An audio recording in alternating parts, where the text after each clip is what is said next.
मैं आपकी भाभी मेरे चैनल को सब्सक्राइब करके और मेरे से जुड़ जाएं, ताकि मैं आपको समय समय पर देती रहूं नई स्टोरी की अपडेट।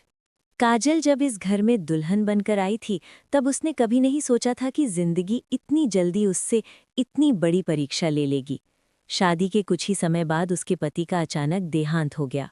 जिस घर में कभी हंसी और बातों की गूंज रहती थी, वहां एक गहरा सन्नाटा फैल गया।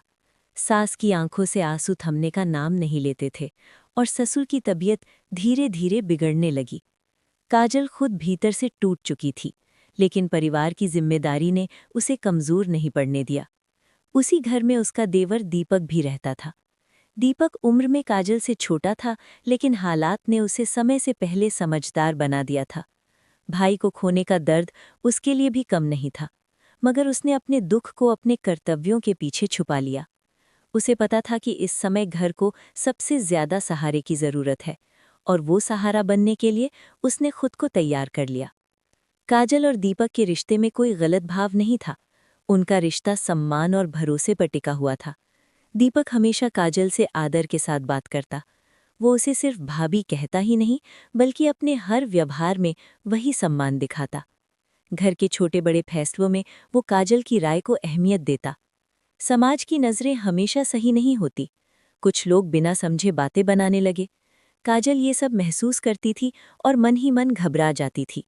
लेकिन दीपक हर बार उसके सामने एक ढाल की तरह खड़ा हो जाता। वो साफ शब्दों में कह देता, मेरी भाभी इस घर की इज्जत है, किसी को कुछ कहना है तो मुझसे कहे। उसकी आवाज़ में ऐसा आत्मविश्वास होता कि सामने वाला चुप हो जाता। काजल के लिए दीपक सिर्फ देवर नहीं था, बल्कि वो इंसान था जो बिना कुछ कहे उसके दर्द को समझ लेता था। कई बार रात को काजल आंगन में चुपचाप बैठी रहती। दीपक पास आकर बस इतना पूछता, भाभी, चाय बना दूं? उस एक छोटे से वाक्य में अपनापन, चिंता और सहारा छुपा होता था। धीरे धीरे घर की हालत सुधरने लगी। ससुर की तबीयत में सुधार आने लगा। सास ने फिर से पूजा पाठ में मन लगाना शुरू कर दिया।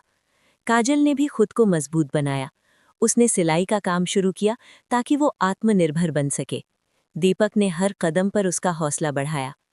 भाभी, आप इस घर की ताकत है, वो अक्सर कहता। कभी कभी काजल सोचती कि अगर दीपक जैसा देवर ना होता तो शायद वो टूट जाती। लेकिन उसने कभी इस रिश्ते को गलत नज़र से नहीं देखा। कुछ रिश्ते नाम से नहीं, कर्म और मर्यादा से पहचाने जाते हैं। उनका रिश्ता भी वैसा ही था, जहां भावनाएं थीं, लेकिन सीमाएं बिल्कुल साफ थीं। एक दिन गांव में पंचायत बैठी। किसी ने फिर से बेवजह सवाल उठाने की कोशिश की। उस दिन दीपक सबके सामने खड़ा हुआ और बोला, अगर किसी को मेरी भाभी के चरित्र पर शक है, तो पहले मेरे संस्कारों पर सवाल उठाए। उस दिन पंचायत में सन्नाटा छा गया। काजल की आंखों में पहली बार सुकून दिखाई दिया। समय बीतता गया। काजल ने अपनी जिंदगी को नई दिशा दी, परिवार को संभाला और खुद को मजबूत बनाया। दीपक भी आगे बढ़ा, लेकिन उसने कभी अपने कर्तव्य से मुंह नहीं मोड़ा। दोनों जानते थे कि जिंदगी ने उन्हें दर्द के बाद जिम्मेदारी सिखाई है। ये कहानी किसी प्रेम की नहीं, बल्कि कर्तव्य, भरोसे और सम्मान की थी। और यही था रिश्तों का साया, जो दिखाई नहीं देता, लेकिन हर मुश्किल में साथ देता है।